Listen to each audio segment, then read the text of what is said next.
Papatayin ka ng inggit. Nagulat ka ba sa title? Well, maraming mag-agree sa akin na pinagdaanan ang stage na ito sa buhay nila. Yung iba, naging biktima ng inggit, naging biktima ng paninira, naging biktima ng maling kwento, naging biktima ng chismis. Yung iba naman, na-realize nila na walang idudulot na maganda ang inggit. Na hindi sila naging aware na naging sila yun. Na hindi nila akalain na magiging ganun sila one day.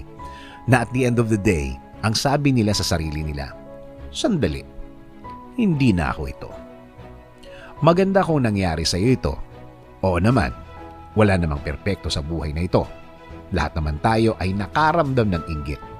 Lahat naman tayo nainggit sa kapwa natin na merong maganda sa buhay nila o may na-receive na maganda sa buhay nila.